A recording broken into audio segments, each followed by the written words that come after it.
Ano nga ba ang tunay na laban na kinakaharap ngayon na XRP sa presyong ito? Sa mga nakarang buwan ay nakita po natin kung gaano ka-volatile sa XRP at parang wala po siyang permanenteng direksyon. Ngayon ay nasa isang critical level siya na paulit-ulit ng nagdidesisyon kung aangat ba siya o babagsak. Bilang isang crypto enthusiast ay masasabi kong ang presyong ito ay hindi po basta numero lamang sa chart. Ito ay psychological battleground para sa atin bilang mga traders, investors at saka hodlers. Kapag pinanood mo ang galaw na XRP ngayon, ay para kang nanunood ng isang laban na may isang round na lang ang natitira. Kung sino ang manalo dito ay may dalang malaking epekto sa susunod na mga buwan. Sa presyong nasa paligid ng $1.93 ay sinusubukan po ni XRP kung kaya pa ba niyang tumayo. Kaya yan po ang siyang ating pag-uusapan sa video na ito. At ayan, bakit po ba napakahalaga ng multi-month support na kinatatayuan ni XRP ngayon? Kapag sinabi nating multi-month support ay tumutukoy ito sa presyong matagal ng pinagtatanggol ng market. Sa XRP ay nakatayo ngayon sa support na mahigit 13 months na pong nirerespeto ng mga buyers. Ibig sabihin nito ay marami pong beses na itong sinubukan na pabagsakin pero laging may sumasalo. Para po sa atin bilang mga market participants, mahalagang maintindihan na ang ganitong level ay parang pundasyon ng isang gusali. Kapag ito ay bumigay, ay hindi agad guguho ang buong istruktura, pero may mararamdaman na pagyanig. Kung mag-close ang buwan ng December sa itaas ng $1.93, ay malinaw na sinasabi ni XRP na buhay pa ang kanyang structure. Ngayon paano po ba nakakatulong ang mga nakaraang reaksyon ni XRP sa pag-unawa ng kasalukuyan? Kung babalikan po natin ang history ni XRP, makikita natin ang parehong eksena na nangyari na dati. Noong December 2024 ay bumaba po sa XRP sa parehong support at marami ang natakot. Ngunit mula dito ay umakyat po siya ng halos 85% papunta sa resistance. Noong April 2025 ay inulit po niya ito sa pamamagitan ng isang double bottom na nagdala ng halos 83% rally. Ngayon pong December 2025 ay bumalik na naman siya sa parehong lugar. Kaya para po sa isang analyst, hindi ito coincidence. Ito ay pattern na paulit-ulit binubuo ng market psychology. Ang tanong po ngayon ay uulitin ba ni XRP ang kanyang kwento?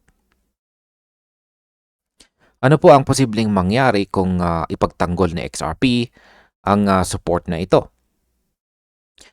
Kung magtatagumpay po sa XRP na ipagtanggol ang support, ay mali na po ang posibleng direksyon. May tsansa po siyang bumalik sa resistance area na nasa $3.5 hanggang $3.6. Para po sa atin, ito ay hindi lang simpleng price target. Ito ay halos 87% upside mula sa kasalukuyang presyo. Ang ganitong galaw ay kadalasang sinasamahan ng renewed confidence sa market. Kapag nakita po ng mga traders na kaya ni XRP na ipaglaban ang critical zone, ay mas marami pong buyers ang papasok. Ito ang dahilan kung bakit sinasabi ng analyst na make or break talaga ang zone na ito. Ngayon ay ano po ba ang ibig sabihin kapag nabasag po ang support at bumaba pa si XRP? Maraming nag-aakala na kapag nabasag ang support ay tapos na ang laban. Ngunit ayon po sa analysis ay hindi ganoon kasimple ang kwento ni XRP. Kapag bumaba po siya sa ilalim ng $1.9 ay hindi po agad nasisira ang long-term structure. Sa halip ay maaring mabuo po ang isang historical setup na nakita na natin noon. Noong 2017 cycle ay dumaan po sa XRP sa mahabang accumulation na may ABC running flat correction. Dito ay nag-hold po siya sa 0.382 Fibonacci bago sumabog pataas. Ang ganitong senaryo ay posible pong mauulit sa tamang kondisyon. Ngayon ay bakit po ba mahalaga ang 0.382 Fibonacci level sa mas malaking larawan? Ang Fibonacci retracement ay isa po sa pinakaginagamit na tools sa technical analysis.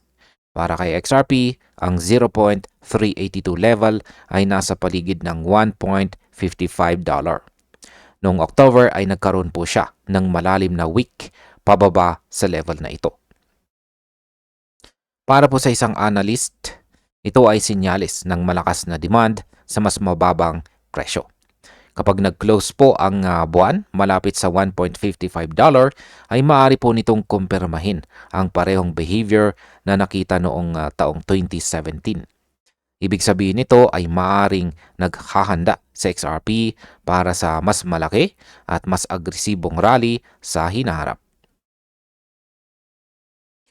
Ngayon ay nasira na ba ang structure ng XRP o nasa critical na yugto pa lamang?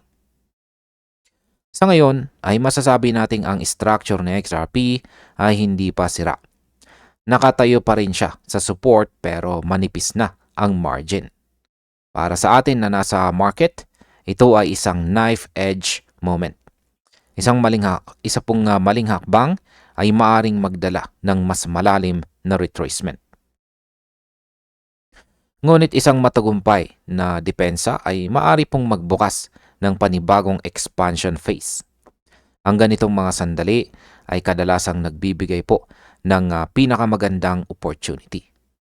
Hindi dahil walang risk, kundi dahil malinaw ang invalidation at malinaw ang potential reward sa mas mataas na time frame. At bilang panghuli ay ano naman po ang aking masasabi tungkol dito? Para sa akin, ay nasa isang napakabihirang sitwasyon ngayon itong sa XRP. Kahit alin po sa dalawang direksyon ang mangyari ay may kahulugan. Kung mag-bounce po siya ay malinaw ang target at momentum. Kung bumaba man siya ay maaring iyon pa ang maging simula ng mas malaking opportunity. Bilang isang crypto enthusiast, mas pinapahalagahan ko po ang structure kaysa sa short-term noise. Ang mahalaga ay alam po natin kung saan tayo nakatayo at ano ang binabantayan. Sa ganitong mga sandali, nahihiwalay ang emosyonal sa disiplinadong market participants. At ayan, hanggang dito na lamang po tayo sa video na ito mga ka-crypto. Maraming salamat sa panunood.